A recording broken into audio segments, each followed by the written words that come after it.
नमस्कार दोस्तों, मेरा नाम मयंक सोनी और आप देख रहे हैं विजय पथ अकेडमी। और आज हम डिस्कस करेंगे रीजनिंग से रिलेटेड इंपॉर्टेंट एमसीक्यू क्वेश्चंस को। चाहे वो सीजीपीएससी में आते हो, चाहे वो व्यापम में आते हो, चाहे वो सीजी कांस्टेबल में आते हो, चाहे किसी भी एग्जाम में आते हो। जितने भी एग्जाम के रीजनिंग क्वेश्चंस हो गया आज हम सब डिस्कस करेंगे एक के बाद एक पैटर्न को। ठीक है।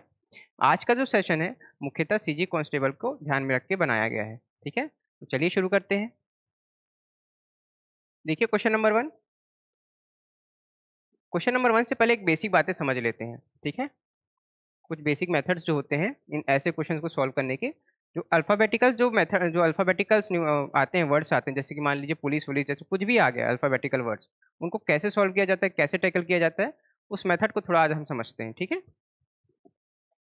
तो अगर हम बात करें अल्फ़ाबेट्स की, तो कहाँ से शुरू होते हैं? A, B, C, D, E, F, G, H, I, J, K, L, M, N, O, P, Q, R, S, T, U, S T, then U, V, W, X, Y, then Z. जब हम ऐसे questions को solve कर रहे होते हैं, जब भी हम वर्ड्स वाले क्वेश्चन को सॉल्व कर रहे होते हैं, तो सबसे पहले ध्यान रखिएगा उनकी रैंकिंग्स क्या होती हैं। रैंकिंग्स मतलब उनकी गणना क्या होती है। जैसे ए की गणना की बात करूं, तो अगर हम रैंकिंग के देखें अल्फ़ाबेटिकल ऑर्डर में, तो ए का रैंक क्या होता है? 1 होता है। बी का रैंक क्या होता है? 2 होता है। सी का रैंक 3 होता है। 4, 5, 6, 7, 8, 9, 10 और ये 11 ऐसी रैंक होते हैं। वैसे ही बचे हुए कितने? 12, 13, 14, 15, 16, 17, 18, 19, 20, 21, 22, 23 ये होते हैं। बचे 24, 25 और ये 26, इतने ही होते हैं। ये तो हो गई हमारी काउंट, जब हम शुरू से रैंक करते हैं 1 से लेके ए से लेके रैंक करते हैं। अब क्वेश्चन में हमको सीधा सीधा क्वेश्चन तो देता नहीं है। पहली बात, क्वेश्चन हमको घुमा के दे देता है। कैसे? कभी कभी इसकी उल्टी रैंक्स भी हम लोग को पूछ लेता है। जैसे कि अगर हम उल्टी दिशा में बात करें, तो अगर यहाँ 26 से खत्म हो रहा है, देखिए जेड 26 से खत्म हो रहा है, तो ए की जगह क्या आ जाएगा? अगर हम उल्टा देखें तो यहाँ 26, 25, 24, 23, 22, 21 और 20, 19, 18, 17, 16, 15, 14, 13, 12, 11, 10, 9, 8, 7, 6, 5, 4, ये 3, ये 2 और ये 1। तो अगर हम उल्टा देखें कि इन सभी अल्फ़ाबेट्स को उल्टा देखें, तो हमको देख पा रहे हैं कि जो Z है उसका रैंक 1 है। अगर हम सीधा देखें तो हम देख पा रहे हैं Z का रैंक 26 है। तो क्या हमको ये सब याद करने की ज़रूरत है? पहली बात तो इन सबको रटने की ज़रूरत नहीं है। आप जितना ज़्यादा प्रैक्टिस करेंगे उतने ज़्यादा आप इस पे पकड़ बना पाएँगे। तो मेरा मानना ये है, अगर आप इसको सीधा भी याद कर लेते हैं, तो भी आपको उल्टा मालूम चल सकता है। कैसे मालूम चल सकता है? मान लीजिए मुझे दिया है कहीं पर T का उल्टा क्या होगा? T का उल्टा रैंक क्या होगा? तो अगर मुझे T का सीधा रैंक मालूम है तो हमको उल्टा पता चल सकता है। तो T का सीधा रैंक क्या है? हम देख पा रहे हैं T का सीधा रैंक क्या होता है? 20 होता है। और टोटल नंबर ऑफ अल्फ़ाबेट्स कितने होते हैं इस पे? 26 होते हैं। तो 26 से हमको क्या करना है? माइनस कर देना है 20 को। कितना आएगा? 6 आएगा। अब जो 6 है, हमने वो पीछे से जब काउंट किया था, जब हमने 20 से 6 को 26 से 20 को माइनस किया था, तो हमने उस अल्फ़ाबेट को भी डिक्रीज़ कर दिया था। लेकिन हमको क्या करना है? वो अल्फ़ाबेट हमको चाहिए। ठीक है?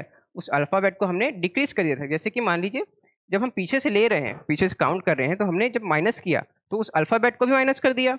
ठीक है? लेकिन हमको वो अल्फ़ाबेट चाहिए, हमको यहाँ पर +1 करना पड़ेगा। ठीक है? तो इसका क्या आ जाएगा? 7। टी का उल्टा रैंक मतलब 7 आएगा। 7 किसका नंबर है? जी का नंबर है।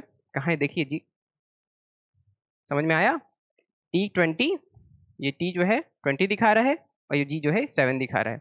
तो कैसे हमको टैकल करना है? समझ में आ गया इन क्वेश्चंस को? अब बात है कि इसको रटें कैसे, है ना? कई बार इसमें दिक्कत होती है कि इन चीज़ों को रटा कैसा जाए। तो देखिए ए बी सी डी तक तो हम सब जानते हैं, 5 तक भी जानते हैं। अब एक कॉन्सेप्ट और होता है इसमें, इजोटी। ये कॉन्सेप्ट होता है इजोटी का। ई का रैंक क्या होता है? 5 होता है, जे का रैंक 10 होता है, ओ का रैंक 15 होता है और टी का रैंक 20 होता है, इसका होता है 25। इतना तो हम सबको मालूम है। नहीं भी मालूम है तो इजोटी याद कर लो, फिर 5, 10, 15, 20, 25, इतना हो गया। अब इसके आजू बाजू का रैंक हम लोग को पता चल सकता है। देखो 5 का रैंक तो हमको रटा गया, जेड का हमको मालूम है 26, इसके जस्ट पहले वाले का क्या हो जाएगा? एक्स होगा, एक्स का हो गया तुम्हारा 24। तो आजू बाजू का हम लोग को रैंक पता चल सकता है इसका, पहली बात तो। एक और तरीका होता है, आप लेटर को अपने हिसाब से याद कर सकते हैं। जैसे कि मैं यहाँ देख पा रहा हूँ एम जो है इसका रैंक होता है 13। अब देखिए 13 में भी एम बना हुआ है ऐसे, ठीक है। ये 13 में ये बना हुआ है 3, ये हमको ऐसे दिख सकता है। तो हम ये कह सकते हैं जो एम है वो 13 को कैसे रिप्रेजेंट करेगा? अगर हम 3 को उल्टा कर देंगे ऐसे तो हमको पता चल जाएगा इसका 13 का रैंक है। वैसे ही हम बात करें 12 की, जब हम 12 को प्रोनाउंस करते हैं तो लास्ट में एल आता है, तो हम उसको 12 से याद कर सकते हैं। वैसे ही अगर हम एम को याद करें तो उसका अगला एन होगा। एन को देखिए, एन ऐसे दिखता है, अब हम इसको ऐसे करके याद कर सकते हैं। रोमन नंबर होता है ना 4, इसका मतलब क्या होता है? 4 होता है रोमन नंबर, ठीक। तो 14 में हम जानते हैं 4 आता है आखिरी में, तो हमको इस तरीके से भी याद कर सकते हैं, ठीक है।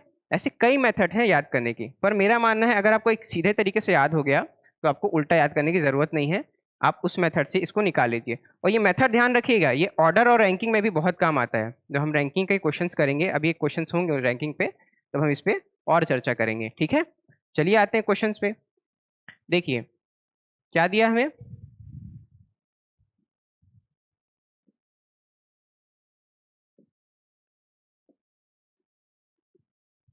पहला दिया हमें FAN, उसका रेशियो दिया, मतलब हम उसको कंपेयर कर रहे हैं किससे?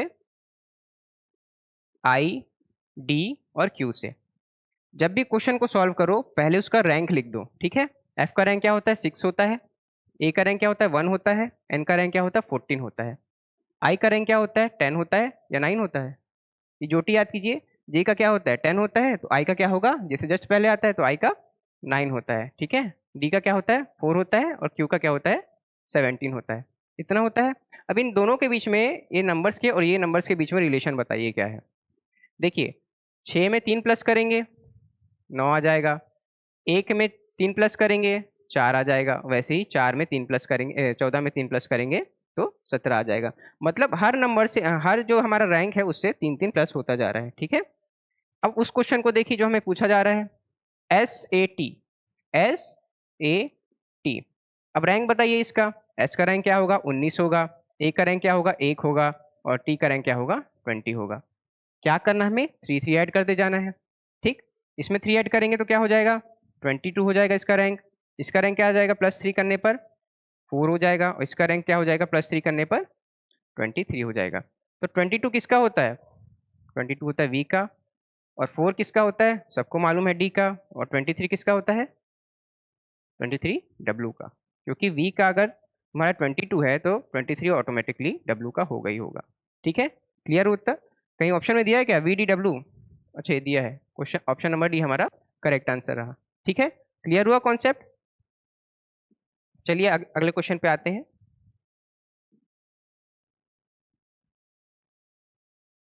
देखिए ये क्वेश्चन को देखिए, ये भी उसी कॉन्सेप्ट पे बेस है। इसको आप लोग कोशिश करिए करने की। सीधे मेथड से बना लेते हैं, ज़्यादा अच्छा रहेगा। मेडिकल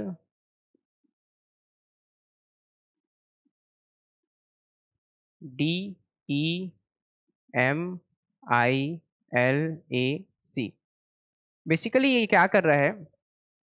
बेसिकली ये क्या कर रहा है, बीच वाले लेटर को तो चेंज नहीं कर रहा है, ठीक है। बीच वाला लेटर जो है सेम का सेम है, ठीक है। जो ऑड नंबर ऑफ प्लेसेस में जो लेटर्स है उसको ये चेंज कर रहा है, ठीक है। जैसे कि ये देखिए 1, 3, 5, 7, ठीक है। इनको ये चेंज कर रहा है, इंटरचेंज कर रहा है। यहाँ पर 3 आ गया, यहाँ पर 1 आ गया, यहाँ पर 7 आ गया, यहाँ पर 5 आ गया, ठीक है। कंपाइल का देखिए उसी हिसाब से। कंपाइल क्या हो जाएगा? इवन नंबर्स वैसे ही रहेंगे, मतलब ओ का ओ रहेगा, ठीक है। आई का आई रहेगा और ई का ई रहेगा, ठीक है। आई का आई रहेगा और ई का ई रहेगा। यहाँ आ जाएगा एम, हमने इंटरचेंज किया इसको। यहाँ पर आ जाएगा सी, यहाँ पर आ जाएगा क्या आ जाएगा? एल, और यहाँ पर पी। कहीं पर दिया है क्या ऑप्शन में? देखिए MOCLIPE, LIPE, MOC LIPE।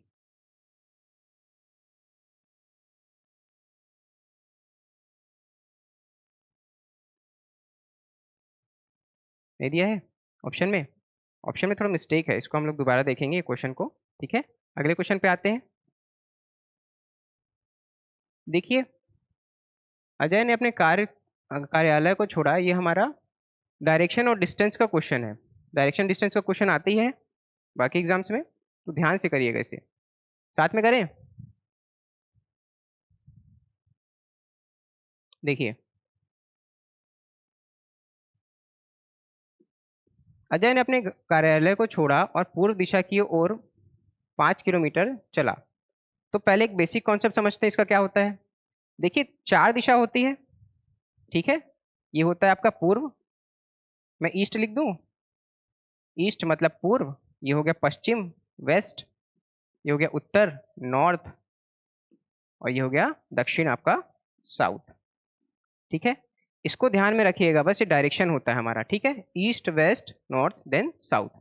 ठीक, जब हमको बोलता है किसी डायरेक्शन में राइट साइड मूव करता है, तो ध्यान रखिएगा जिस डायरेक्शन वो मूव कर रहा है, मान लीजिए वो इस डायरेक्शन में मूव कर रहा है, इसका डायरेक्शन क्या है, इस साइड मूव कर रहा है, मान लीजिए पूर्व की तरफ मूव कर रहा है। जब वो पूर्व की तरफ मूव करेगा और जब वो बोलेगा वो दाहिने तरफ मुड़ रहा है, तो फिर इसका दाहिना तरफ कौन सा हो जाएगा, ये वाला हो जाएगा इसका दाहिना तरफ, उसका बायां तरफ ये वाला हो जाएगा। ठीक है, तो ये कॉन्सेप्ट को भी ध्यान रखिएगा कि जिस डायरेक्शन में वो मूव कर रहा है उस डायरेक्शन के हिसाब से हमें उसका दायां और बायां देखना है। ठीक है, चलिए क्वेश्चन को शुरू करते हैं।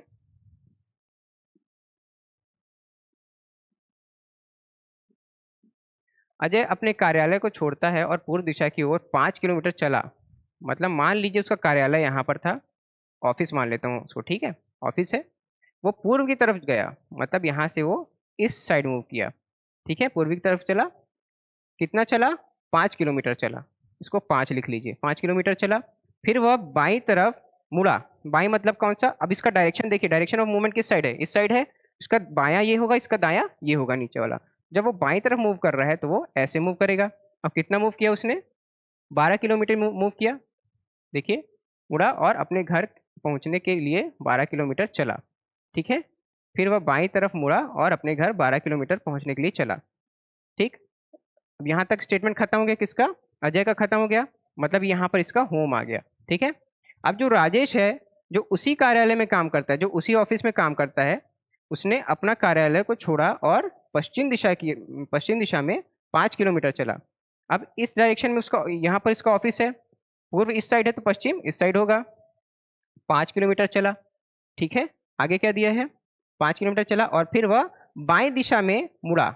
अब देखिए इसका डायरेक्शन ऑफ मोशन किस साइड है, इस डायरेक्शन में वो कर रहा है, इस डायरेक्शन में मूव कर रहा है, तो इसका बायां क्या होगा, नीचे होगा, और दायां ऊपर होगा। तो हमें किस साइड बोल रहा है, बाईं तरफ बोल रहा है, मतलब नीचे की तरफ बोलेगा ये। ठीक है, बाईं तरफ मुड़ा, बाईं दिशा में मुड़ा और अपने घर पहुंचने के लिए 12 किलोमीटर तक चला। ठीक है, अजय और राकेश के घर के बीच की न्यूनतम दूरी क्या है। अब देखिए यहाँ पूछ रहा है हमको मिनिमम डिस्टेंस, मतलब न्यूनतम दूरी पूछ रहा है। जब हमको न्यूनतम दूरी पूछता है तो ये पूरा डिस्टेंस हम नहीं कवर करेंगे, हम सीधा सीधा सीधा लेंगे ये डिस्टेंस को जो हमको मिल रहा है। एक सेकेंड,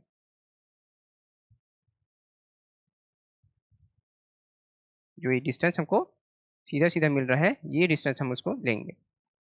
तो आप लोगों ने पाइथागोरस थ्योरम पढ़ा होगा। पाइथागोरस थ्योरम में क्या दिया रहता है, एल स्क्वायर, या फिर रुकिए, A square plus B square is equal to C square. ये किस में होता है, जब एक पाइथागोरस थ्योरम जैसा एक ट्राइंगल होता है, एक राइट एंगल ट्राइंगल होता है, उसका ये हाइपोटेनियस होता है, उसका ये बेस होता है, इसका ये परपेंडिकुलर होता है। ठीक है, जो हाइपोटेनियस होता है ये सबसे बड़ा होता है, ये हमारा सी हो जाएगा। ठीक, ये हमारा सी हो जाएगा, और जो बेस हो जाएगा हमारा ए हो जाएगा, और ये परपेंडिकुलर हमारा बी हो जाएगा। ठीक है, तो बेस का स्क्वायर प्लस परपेंडिकुलर का square is equal to hypotenuse का स्क्वायर। तो यहाँ पर देखिए आपको ये हाइपोटेनियस दिख रहा है, हाइपोटेनियस है, ये हमारा बेस हो गया, ये हमारा परपेंडिकुलर हो गया। तो अगर हम इसमें से निकालें, एक एक करके निकालें, अगर हम इसको अलग से ले लें, एक अलग ट्राइंगल ले लें, एक अलग राइट एंगल ले लें, जैसे कि ये एक अलग राइट एंगल है। ठीक है, ये एक अलग राइट एंगल दिख रहा है हमको, और ये एक अलग राइट एंगल हमको दिख रहा है, दिख रहा है। देखिए यहाँ पर बेस इसका 5 है, यहाँ पर परपेंडिकुलर 12 है, यहाँ पर बेस इसका 5 है, परपेंडिकुलर इसका 12 है। तो दोनों का अगर हम निकालेंगे तो 12 का स्क्वायर प्लस 5 का स्क्वायर निकलेगा, वैसे यहाँ पर होगा 12 का स्क्वायर प्लस 5 का स्क्वायर निकलेगा। ठीक है, तो इसको साइड में करें अगर, तो 12 का स्क्वायर प्लस 5 का स्क्वायर, यही हमारा होगा हाइपोटेनियस। जो हमारी यहाँ तक की दूरी है ये वही दूरी दिखाएगी, वैसे हमको ये दूरी भी वही दूरी दिखाएगी। तो हम देखें अगर 12 का स्क्वायर क्या होता है 144 प्लस 25, ठीक है, कितना हो जाएगा 169 हो जाएगा। ठीक है, 169 हो जाएगा। अब ये जो है ये सी स्क्वायर के इक्वल है, मतलब ये वाले के इक्वल है, तो मतलब सी स्क्वायर इज इक्वल टू 169 हो रहा है, यही हो रहा है ना। 169 किसका स्क्वायर होता है 13 का होता है। तो हम बोल सकते हैं कि इतनी जो दूरी है यहाँ से लेके यहाँ तक की जो दूरी है ये आपका 13 मीटर होगा, 13 मीटर या 13 किलोमीटर होगा। ठीक है, ये हमारा 13 किलोमीटर होगा, ऐसे बोल देता हूँ, चलो 13 किलोमीटर होगा। अब अगर वो 13 किलोमीटर है तो यहाँ पर भी सेम डाटा दिया हुआ हमको, ये भी हमारा 13 किलोमीटर होगा। तो 13 प्लस 13 कितना हो गया 26 हो गया। तो टोटल जो हमारी दूरी हुई, न्यूनतम दूरी हुई, वो हमारा 26 किलोमीटर हो गई। ठीक है, अगर हमको पूछता टोटल डिस्टेंस क्या होगा तो क्या करते हैं, 12 को ऐड कर देते 5 से, 5 को ऐड कर देते 5 से, कितना हो जाता 10 12 22 हो जाता, 22 देन 12 को ऐड कर देते तो हमारा जो टोटल दूरी है 34 किलोमीटर आता, वो हमारी टोटल दूरी हो जाती। ठीक है, कॉन्सेप्ट क्लियर हुआ इसका। अगले क्वेश्चन पे आते हैं।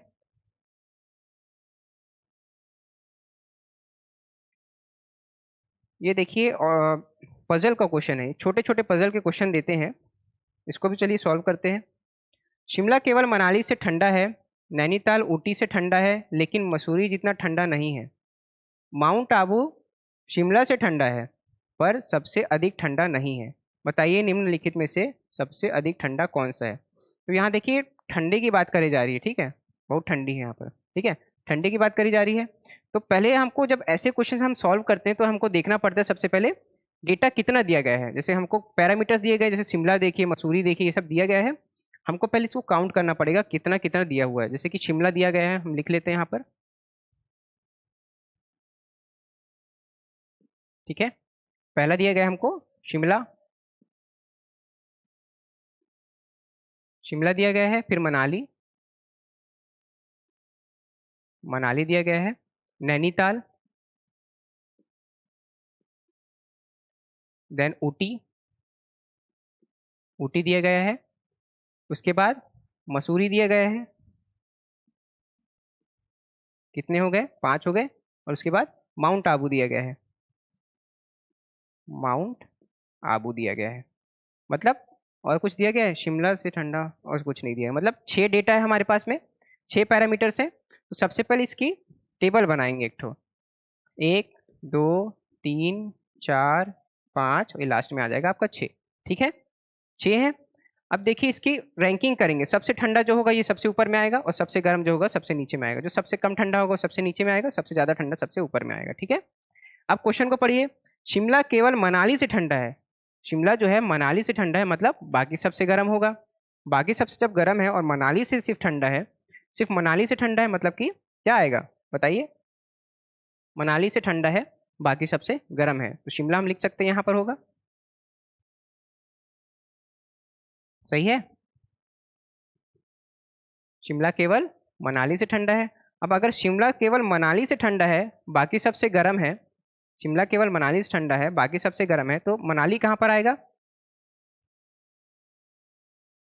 यहाँ पर आ जाएगा। ठीक है, मनाली से ठंडा है, बाकी सबसे गर्म है। ठीक है, नैनीताल ऊटी से ठंडा है, जो नैनीताल है, मैं एन लिख देता हूँ, ठीक है, NaN जो है, नैनीताल जो है ऊटी से ठंडा है, मतलब ऊटी इसके नीचे आएगा।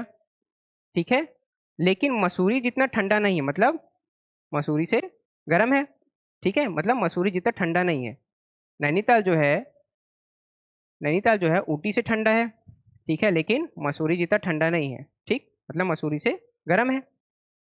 आगे देखिए, माउंट आबू शिमला से ठंडा है। ठीक है, माउंट आबू जो है हम नीचे लिख लेते हैं, माउंट आबू एम में लिख देता हूँ, शिमला से ठंडा है, शिमला से ठंडा है, मतलब शिमला के ऊपर आएगा। ठंडा है पर सबसे ठंडा नहीं है, सबसे ठंडा नहीं है, मतलब कि यहाँ पर माउंट आबू नहीं आएगा, माउंट आबू यहाँ पर नहीं आएगा। बोल रहा है ना सबसे ठंडा नहीं है, शिमला से ठंडा है, यहाँ पर कहीं पर भी आ सकता है माउंट आबू, यहाँ यहाँ यहाँ यहाँ कहीं भी आ सकता है, लेकिन हमको क्या बोल रहा है, यहाँ पर नहीं आएगा माउंट आबू। ठीक है, बाकी बच्चे डेटा को पूरा कर लेते हैं। मसूरी मतलब मसूरी यहाँ पर आएगा हमारा, ठीक है, मसूरी। ठीक है, बताइए निम्नलिखित में से सबसे अधिक ठंडा कौन सा है।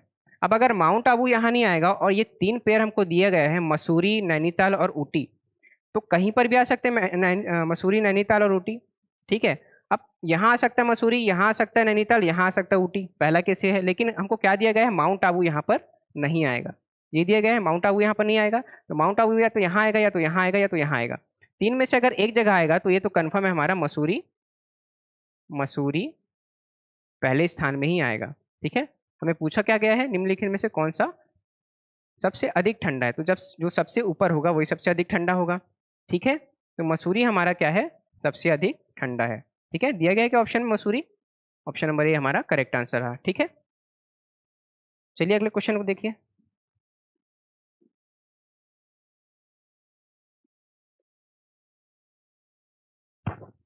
ये हमारा पैटर्न बेस्ड क्वेश्चन है।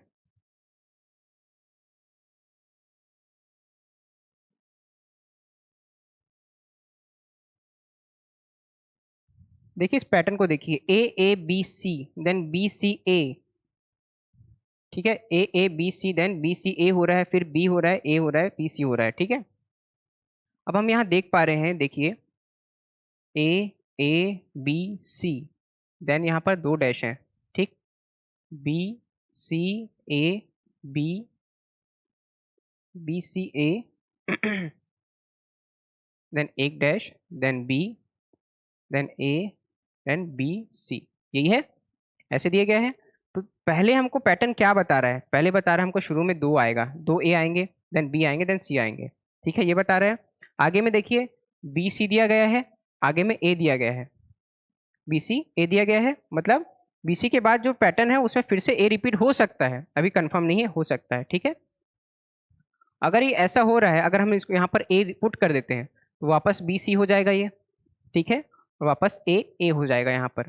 ठीक है, मतलब पैटर्न वही फॉलो कर रहे हैं हम, ए, देखिए ए, फिर क्या था, ए सी ए। हम कह सकते हैं हमारा पैटर्न क्या आएगा, ए ए सी ए। ठीक है, ये पैटर्न आएगा। तो कहीं पर दिया है क्या ऑप्शन में, ऑप्शन नंबर बी हमारा सही आंसर रहा। ठीक है, कैसे किया हमने, एक पैटर्न को देखा हमने यहाँ पर, सबसे पहले एक पैटर्न को देखा, क्या पैटर्न बना रहा है। देखिए ए यहाँ पर 2 बार रिपीट हो रहा है, यहाँ पर हमारा 2 बार रिपीट होगा क्योंकि बी सी ए दोबारा आ गया, बी सी था यहाँ पर, बी सी है, ए दोबारा आ गया, एक ए के लिए बस जगह खाली थी, उसके बाद फिर से बी आ गया, यहाँ सी आ सकता है, हम मान सकते हैं, फिर यहाँ ए आ जाएगा, फिर यहाँ पर ए आ जाएगा। ठीक है, तो ये पैटर्न दोबारा रिपीट हो रहा हम कह सकते हैं, इस हिसाब से हमने इस मेथड को किया, ए सी ए। ठीक है, अगले क्वेश्चन पे आए। देखिए ये ब्लड रिलेशन का क्वेश्चन है। जब ब्लड रिलेशन का कॉन्सेप्ट समझते हैं हम, तो कुछ चीज़ों को ध्यान में रखना होता है।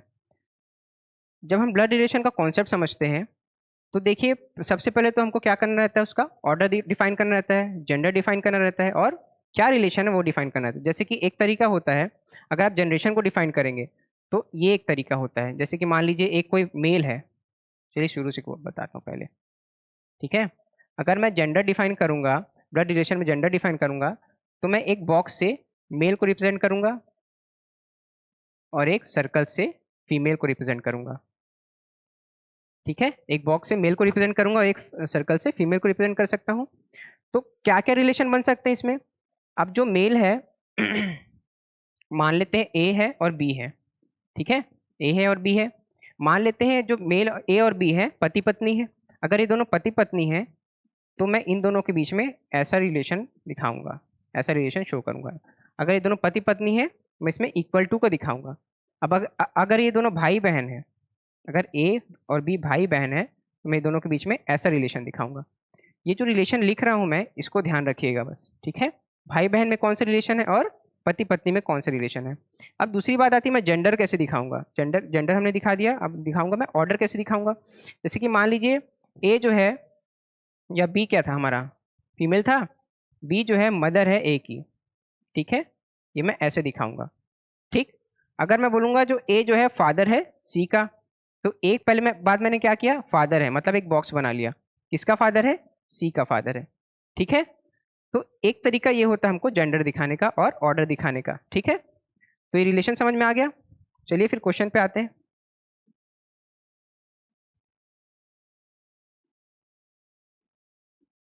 देखिए क्या बोल रहा है, पी आर का पुत्र है, मतलब पी जो है पुत्र है, मतलब मेल है, किसका है, आर का है। पी आर का पुत्र है। आर और क्यू बहने हैं, आर और क्यू दोनों बहने हैं, ठीक है, दोनों फीमेल है क्योंकि, तो आर भी फीमेल और क्यू भी फीमेल। आर और क्यू बहने हैं। जेड क्यू की माता जी है और एम जेड का पुत्र है। देखिए जेड जो है वो क्यू की माता जी है, ठीक है, जेड क्यू की माता जी है और एम जेड का पुत्र है, एम जेड का पुत्र है, ठीक है। इतना ही था रिलेशन हमारा। निम्नलिखित में से कौन सा बस इतना नहीं है, ठीक है। अब क्या कुछ नहीं करना है, जो अलग अलग हमारा निकला है इसको एक जगह लाके पुट कर देना है।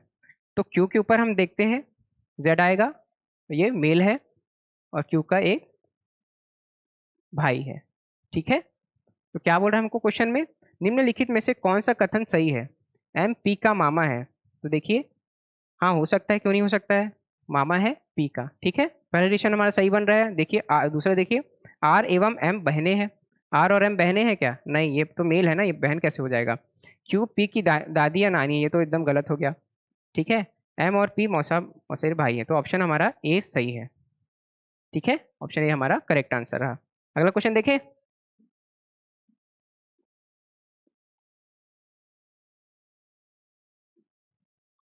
क्वेश्चन नंबर 9 देखिए, इसमें हमको जो पैटर्न अलग से दिख रहा है, इस पैटर्न के अलग जो हमको दिख रहा है वो हमको बताना है, मतलब ऑड वन आउट जो हम लोग बोलते हैं ना, इन पैटर्न से अलग जो हमको डेटा दिख रहा है वो हमको बताना है। जैसे कि इसमें देखिए, पृथ्वी क्या होता है, ग्रह होता है, मंगल क्या है हमारा, ग्रह है, शुक्र हमारा ग्रह है, ये चंद्रमा जो है हमारा एक ग्रह नहीं होता, ठीक है, तो ऑप्शन हमारा ए सही रहा, ठीक है। अगले क्वेश्चन पे आते हैं। ये पैटर्न देखिए, जैसे हमने किया था फैन वाला था क्वेश्चन नंबर 1 हमारा, उसी पैटर्न पे बेस है। जो जो रिलेशन वो दोनों के बीच में होगा वही रिलेशन ये दोनों के बीच में होगा, ठीक है। तो हम देख पा रहे हैं जो 324 है और 289 है, ये दोनों किसी ना किसी के स्क्वायर दिख रहे हैं। आप लोग अर्थमेटिक करते होंगे, मैथ्स के क्वेश्चन करते होंगे, तो आपको मालूम होगा जो 324 है ये 18 का होता है और ये 289 है ये 17 का होता है। अब 18 से 17 मतलब -1 हो रहा है।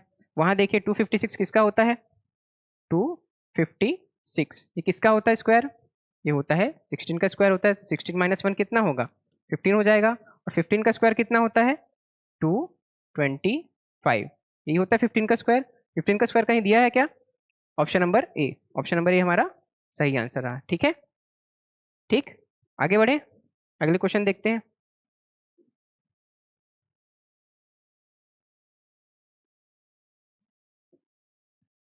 देखिए ये भी अल्फाबेट के ही क्वेश्चंस हैं, ठीक है, जल्दी जल्दी करते हैं इसको थोड़ा। फिजिक्स, PHYSICS, फिजिक्स को लिखा इसने KSBHRXH, ये लिखा है, ठीक है, KSBHRXH ये लिखा है। फिजिक्स का रैंकिंग क्या होता है, अगर हम सीधा रैंकिंग देखें फिजिक्स का तो क्या होगा, P का होता है 16, H का होता है 8, Y का होता है 25 और S का होता है 19, I का होता है 9 और C का होता है हमारा 3। इसकी रैंकिंग अगर हम देखें तो इसका होता है 11, इसका होता है 19, इसका होता है 2, इसका होता है 8, इसका होता है 18, इसका होता है कितना 22 23 की 24, 24 होता है इसका, ठीक है, और इसका होता है 8। क्या रिलेशन दिख रहा है दोनों के बीच में, कुछ रिलेशन दिख रहा है क्या। हम अगर इसको मान लो माइनस भी करते हैं, 16 में से 11 माइनस करेंगे तो कितना आएगा, 5 आएगा। अगर ये 5 का पैटर्न फॉलो कर रहा होता तो 8 में से 19 का कुछ पैटर्न बन रहा है, नहीं बन रहा है। तो हम क्या करेंगे, दूसरा कॉन्सेप्ट यूज करेंगे, हो सकता है ये उल्टा हो सकता है ये उल्टा से एक कम या एक ज्यादा हो, कुछ भी हो सकता है। तो हम क्या करेंगे, सबसे पहले इसकी उल्टी रैंकिंग देखेंगे, इसको उल्टा करके देखेंगे। तो 16 का उल्टा क्या हो जाएगा, मैंने कैसे बताया था, 26 से माइनस करेंगे 16 को, कितना आएगा, 10 आएगा।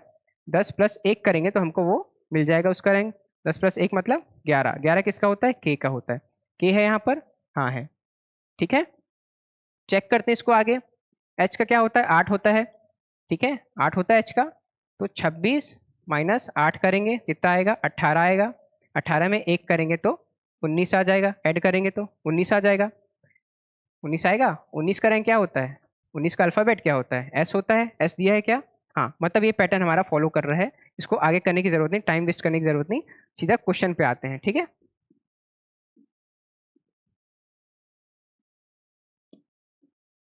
क्या लिखा है? बायोलॉजी। बायोलॉजी ये दिया है। बायो का क्या होता है? 2 होता है, देन 9, 15, 12, 15, इसका होता है 7, और इसका होता है 25। यही होता है, ये रैंकिंग होती है सबकी। क्या करना है? इसको उल्टा करना है। 26 -2 करेंगे, कितना आ जाएगा? 24 आएगा, +1 करेंगे तो y आ जाएगा, मतलब 25 आ जाएगा। 25 आ जाएगा, 25 मतलब y। तो पहला हमारा y हुआ। वैसे इसको जल्दी जल्दी करिए। 26 से माइनस करेंगे 9 को, कितना आएगा? 26 -9 करेंगे, कितना आएगा? 18, 18 बोलो 17 आएगा। 17 आएगा। 17 क्या होता है? 17 से +1 करेंगे तो 18 आ जाएगा। 18 हमारा r का होता है, तो ये हमारा r हो जाएगा। वैसे देखिए 15 लिखा है, 15 का उल्टा 26 -15 करेंगे 11 आएगा, 11 में एक जोड़ेंगे 12 आ जाएगा, 12 मतलब l हो गया हमारा। ठीक है, इसका जैसे अगर o का उल्टा l है तो l का उल्टा o हो जाएगा, वैसे इसका भी हमारा l हो जाएगा। ठीक है, अब g का देखिए, इसका हमारा 26 से माइनस करेंगे 7 को, कितना आ जाएगा? 26 से माइनस करेंगे 7 को, कितना आएगा? 19 आएगा। 19 + 1 करेंगे 20 हो जाएगा, मतलब इसका t हो जाएगा। और y का तो सबको मालूम है, b हो जाएगा। तो क्या है हमारा? YRLOTB, ये कहीं दिया है क्या? YRLOTB देखिए, ऑप्शन नंबर डी में दिया है। हमारा ऑप्शन नंबर डी सही आंसर। ठीक है, अगले क्वेश्चन पे आते हैं।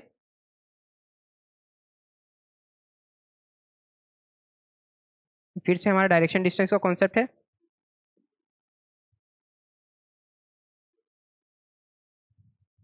अशोक उत्तर की तरफ 4 मीटर चलता है, मतलब अगर ये इस डायरेक्शन यहाँ पर है, उत्तर की तरफ 4 मीटर चलेगा अशोक। पुनः वह दाहिनी तरफ और मुड़कर 12 मीटर तक चलता है।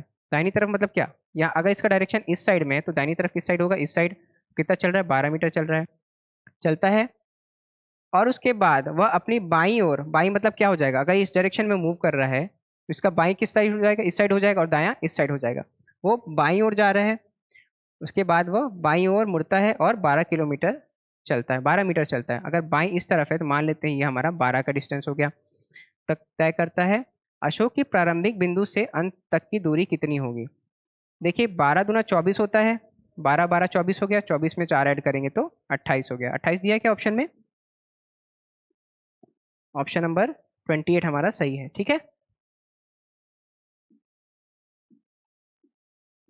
ठीक, ऑप्शन नंबर 28 हमारा करेक्ट आंसर रहा।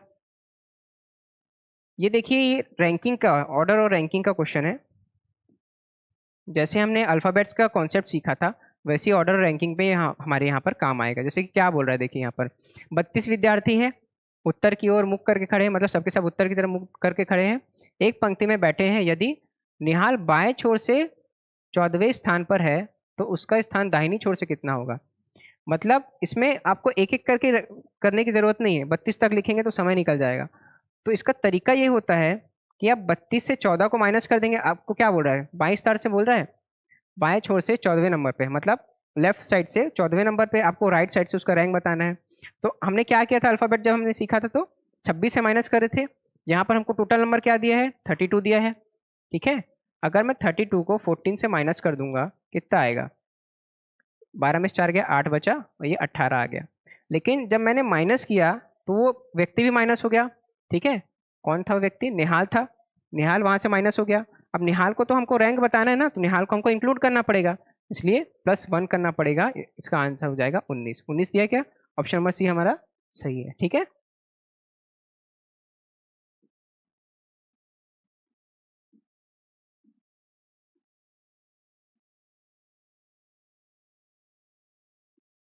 ये देखिए नंबर सीरीज का क्वेश्चन है हमारा। रॉन्ग नंबर सीरीज हमको बताना, हमें रॉन्ग नंबर जो होगा इसमें वो हमको बताना है। इन सभी संख्याओं में से रॉन्ग नंबर कौन सा है? जल्दी जल्दी करते हैं इसको। क्या क्या दिया है?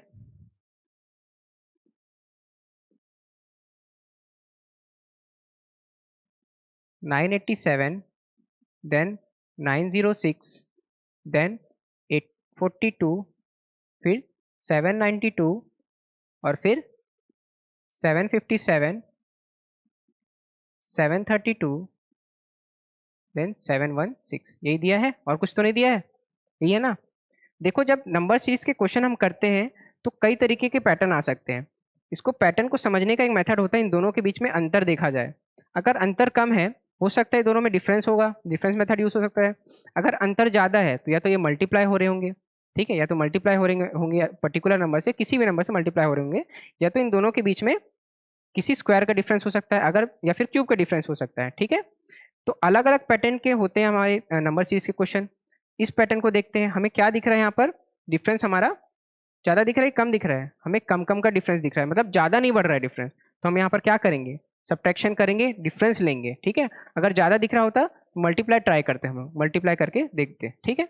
अब यहाँ पर डिफरेंस ज़्यादा नहीं है, तो देखिए यहाँ पर 81 का डिफरेंस दिख रहा है हमको। यहाँ पर देखिए कितने का डिफरेंस दिख रहा है, 6, 6 में से 2 गया, 4 बचा, और यहाँ पर 6 बचा, ठीक है। यहाँ देखिए 0, और 14 में से 9 गया, 14 से गया 50 बचा, ठीक है। ठीक है,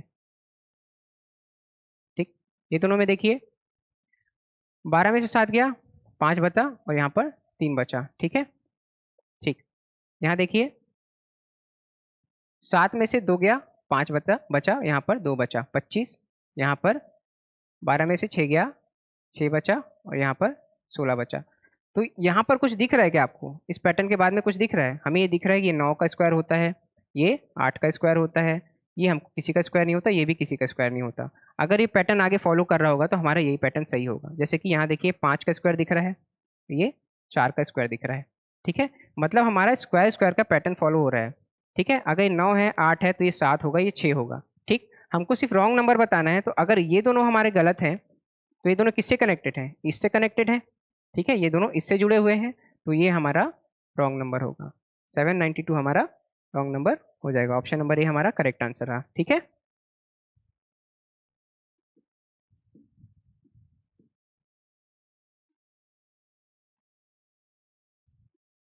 ये वाले क्वेश्चन देख चुके हैं, थोड़ा और पैटर्न देखते हैं दूसरे वाले, ठीक है। इसको आप होमवर्क लिख लीजिए, ये वाले क्वेश्चन को होमवर्क देख लीजिए। अगला पैटर्न देखते हैं क्या दिया है अगले में। ये पैटर्न देखिए, जब जब आप इस तरह के पैटर्न करेंगे तब सबसे पहले देखिएगा क्या क्या चेंज हो रहा है वहाँ पर, क्या क्या परिवर्तन हो रहा है। पहले एक बेसिक पैटर्न देखिएगा कि क्या बना हुआ है वहाँ पर और क्या क्या वहाँ पर मूवमेंट हो रहा है, ठीक है। यहाँ पर हम देखें तो जो लाइन है, पहले तो ये हमको क्या दिया गया है बताइए, हेक्सागोन दिया गया है। हेक्सागोन में एक डॉट है और एक लाइन दिख रहा है, सब में एक डॉट एक लाइन, एक डॉट एक लाइन, एक डॉट एक लाइन है सब में, ठीक है। अब ये डॉट का मूवमेंट देखिए और लाइन का मूवमेंट देखिए। ये डॉट इससे क्या है, पहले दिया गया है, लाइन से पहले दिया गया है, यहाँ पर भी पहले दिया गया है, ठीक है। यहाँ पर भी लाइन ये है, डॉट ये है, यहाँ पर भी पहले दिया गया है, यहाँ पर भी पहले दिया गया है, यहाँ पर हमको बाद में कर दिया है, लाइन के बाद में कर दिया है। तो ये हमारा पैटर्न अलग है, हमको क्या रॉन्ग पैटर्न ही पूछ रहा है ना। तीनों में से अंकित में से भिन्न कौन सा है, मतलब इन तीनों में से अलग कौन सा है। 4 दिए हमको ऑप्शन, चारों में से अलग कौन सा है, तो ऑप्शन नंबर डी हमारा करेक्ट आंसर हो गया, ठीक है। जब भी ऐसे तरीके एक पैटर्न करें, सबसे पहले एक बेसिक देखिए उसका, हेक्सागोन है, पेंटागोन है, क्या है उसमें, क्या क्या चेंजेस आ रहे हैं, क्या क्या बेसिक चेंजेस आ रहे हैं, क्या क्या चेंजेस नहीं आ रहे उसमें, ठीक है। आगे देखते हैं क्वेश्चन को।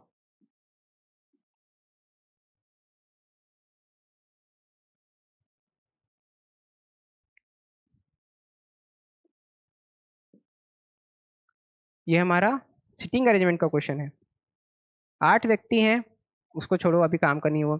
एक गोलाकार मेज पर बैठे हैं, चारों तरफ बैठे हैं, सम्मेलन में केंद्र की ओर मुख करके, मतलब केंद्र की ओर मतलब सेंटर के डायरेक्शन में मूव करके बैठे हैं। तो अगर हम देखें सबसे पहले एक सर्कल बनाएंगे ऐसे क्वेश्चन के लिए। एक सर्कल में बैठे हैं सबके सब, कितने लोग हैं, 8 लोग हैं, 1 2 3 4 5 6 7 8। कहाँ डायरेक्शन किए हैं, सेंटर की तरफ। चाहे तो इसको लिखो, चाहे तो मत लिखो, ठीक है। डायरेक्शन आप चाहे तो बनाइए, चाहे तो ना बनाइए, लेकिन मैं कंसीडर करूंगा आप बनाइए, क्योंकि इसमें गलती करने के चांसेस कम रहेंगे, ठीक है। अब सीधा क्वेश्चन पे आते हैं। एक एक करके दिया हमको, यहाँ पर 1 2 3 4, ठीक है। तो पहला हमको क्या दिया है डाटा, आर एल एवं एस के बीच में बैठा है, जो आर है एल और एस के बीच में बैठा है। तो आर ये है, एल एस, एल और एस, एस आर एल, ये दोनों में से कुछ भी हो सकता है, हमको एकदम डेटा एक्यूरेट नहीं बताया है, ठीक है। दूसरा देखिए, एस जो है क्यू के बगल में टी के दाहिनी तरफ है। एस जो है क्यू के बगल में है, पहली बात तो, या तो क्यू यहाँ आ सकता है या तो क्यू यहाँ आ सकता है, ठीक है। इसको अभी अलग कर दीजिए। एस जो है क्यू के बगल में है और टी के दाहिनी तरफ से तीसरे नंबर में है। दाहिनी मतलब कौन सा होता है, राइट हैंड साइड। एस जो है क्यू के बगल में है और टी के दाहिनी तरफ, मतलब अगर टी यहाँ होगा, टी के दाहिनी तरफ से तीसरे नंबर पे, मतलब 1 2 3 यहाँ होगा, ठीक है। क्यू के बगल में है, एस आएगा ना यहाँ पर, एस आएगा, ठीक है। एक ये डाटा हमको दिया है, ठीक।